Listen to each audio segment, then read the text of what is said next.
Hi everyone, and welcome to Pi Sovereign Signature. And let's talk about something most people misunderstand, and that's manifestation.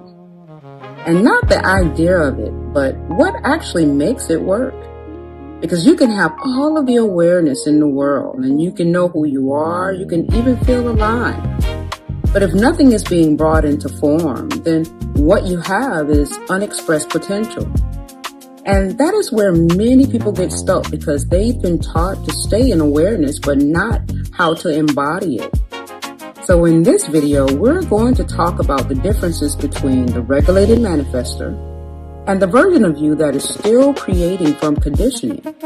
We're going to also break down how your nervous system participates in reality, how your DNA holds patterns you don't consciously choose, and how your agreement is what actually makes something real for you. Because at the end of the day, the beginning of the day, the middle of the day, you are not just experiencing reality. You are the one giving it permission to exist. So let's dive deeper. And we shall begin to understand what true manifestation is so that we can begin to manifest the reality we truly desire to experience.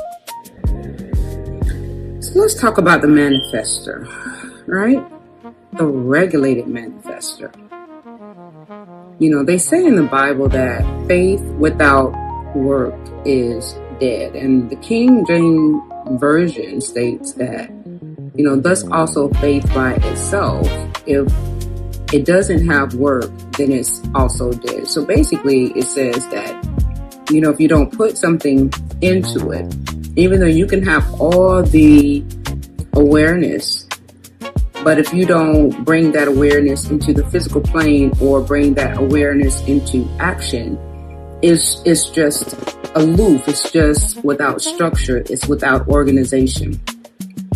So you have to bring that into a contextual. You have to bring that into a container. You have to bring that essence into embodiment. What that means, you have to bring it into a state of a physical expression in order for it to have some ability to be able to be experienced or expressed. And you know, a lot can go into the essence of the spiritual self in abstract, right? But in the abstract essence of your spiritual self is that you're pure energy, right? You're pure energy and you are vast, right?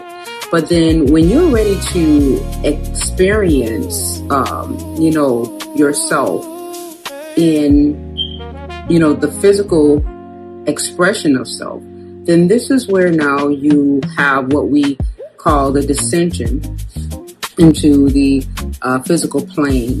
And this is where things now begin to get either complicated in the essence of the constriction of self, or it becomes simplified when we begin to understand the expanded awareness of self, right? And that's what I want to talk about in the essence of the manifester, right? When we begin to manifest ourselves into physical form, and we can begin to experience the essence of manifestation through our being, right? And I've been talking a lot about this, and I've been talking about, you know, the phantom ceilings and different things of that nature, so that we could begin to understand the gist of us, you know, having the ability to create our own realities, in which we do create our own reality. But we don't understand a lot of what goes into it because of how, you know, we've been cultivated to experience the reality through a fixed perception, through the how can I say the safety of the 3D fixed reality that has transcended through generation after generation, you know, through, you know, a trauma-based, you know, perception of we have to survive reality. after reality through generation after generation. And so, a lot of how we understand the realities is based off of the trauma bonding that we, have basically accepted the value through our DNA, which we're constantly perpetuating over and over again, because we are in agreement with, how we are biologically responding to how we have generation after generation agreed to experience the reality in. And it's just a simple thing. We say it every day. Oh, you're just like your mama.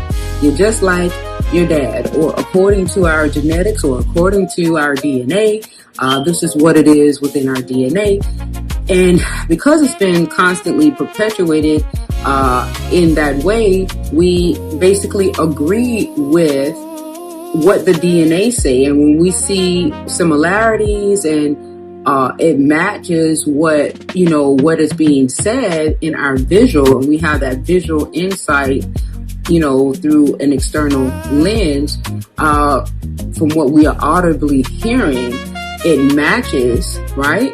We think that it aligns from an external, and so we be in an agreement with it, not knowing that from an internal value, we can still change the course of that and say, okay, well, I know what the external is saying that we are agreeing to, but I still have an opportunity to take this dough or take this energy and reshape it into another viable reality as well with the same energy. But until we come into that understanding, we just still constantly experience the reality until we come into a state of awareness to say that we can change it. And yes, everything is true until we begin to create other truths, right?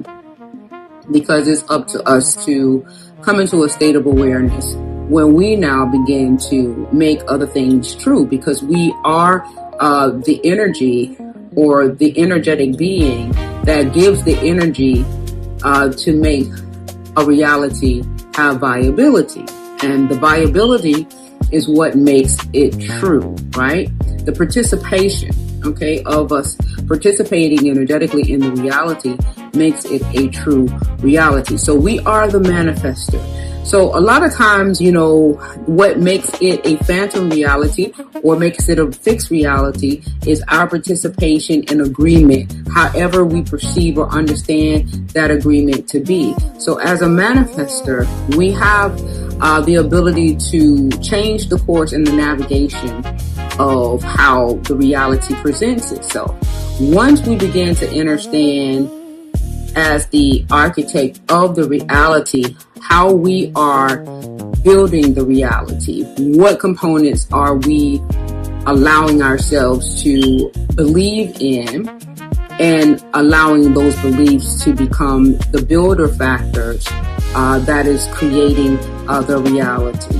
So as a manifester of your reality every single day, as you begin to expand your awareness, you now begin to do some housekeeping, because, it's one thing when you're in an essence of, not remembering self, but when you begin to choose self in the remembrance of knowing that there is a choice, and then that's when you begin to do the house cleaning, and then that's when you begin to start changing the dynamic of how you experience, because then now you know that you don't have to,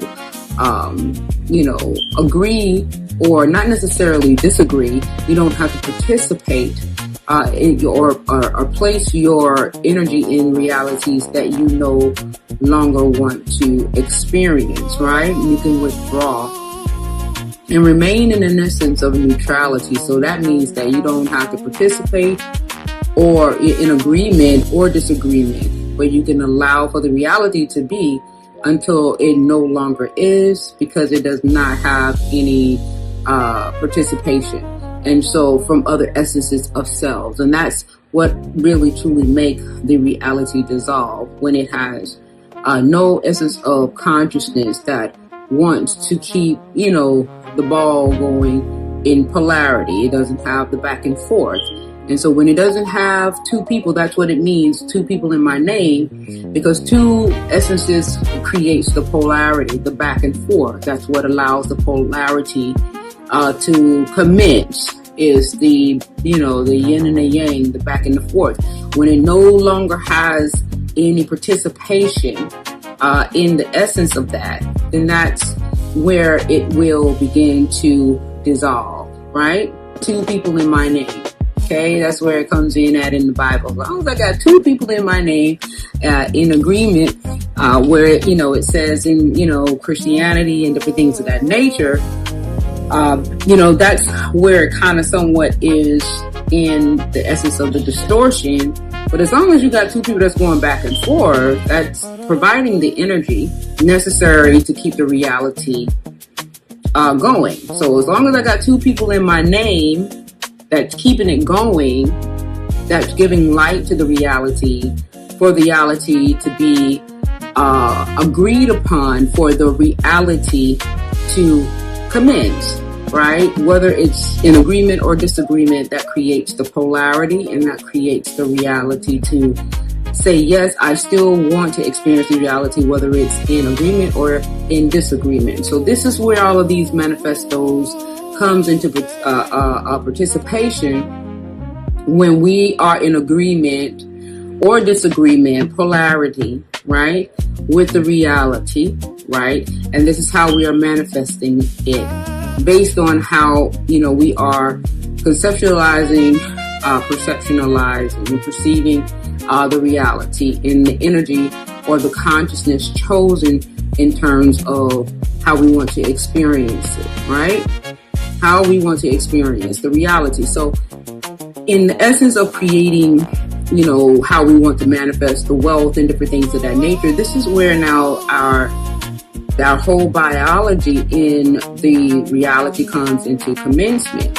You can create realities and you can allow yourself to believe everything that has been told to you, that you're capped, that you're this, that you're that. And if you allow these things to come into your repertoire of being, that is from an external, that everything that's coming in and they're telling you you're this, the DNA and all of these things that's coming into commencement, everything that comes into commencement that makes the reality vibrationally sound, you can allow these external things to come into the repertoire of your being, allow it to become functional. It may have some significance. A lot of it may have some significance from a biological perspective, that have some sound truth to the mechanical of the reality, but it still doesn't, say that it is the, how can I say, end all be all, because you still have to give agreement for the reality to be a relative part of how you experience, right? So you can allow it to be, or you can say, no, it's, you don't want to be a part of that. And it will not be a part of it in the way that it may be a part in someone else's reality. Okay, it'll exist, but it won't exist for you in the way that it may exist for someone else. Okay, so that's why they say it's worlds of many worlds, right? It's worlds of many worlds. Okay, so you have the ability to, it's what you tell yourself. So we are the ones that actually place the restrictions on ourselves. And most importantly, when you become aware of yourself and you have self-awareness, you then begin to understand what your biology is attuned to, okay? And you begin to choose self and begin to understand really what it is and who you are in truth, and begin to move from that essence where you're not, being, the external is not determining, what it is that is, how can I say, choosing and picking and choosing your reality. Okay. It's not determining it. You are determining it. Okay. So now you're having more of of the control over the navigation, more so than the agreement to allow external value of self to create and control the narrative. So the manifesto can go two ways because it's still you. It's either the external you that is creating your reality, right? Or the internal you that is creating your reality. But ultimately, it's still you that is creating your reality. And that is what I wanted to put out there. The complexities that comes into the midst of the manifesto of how we experience when we get into the epigenetics, the genetics. It's all the in-between information that has been put into the mist. And it's the stories, it's, the trauma binding, it's environmental, it's, the energies and different things of that nature. And once you are able to neutralize all of that and realize that it only have volume or validity if you give it weight into your reality. It can still be and have its space, but if you're the one that gives it volume, you're the one that gives it the ability to have relevancy in your reality, right? You're the one that gives it gravity.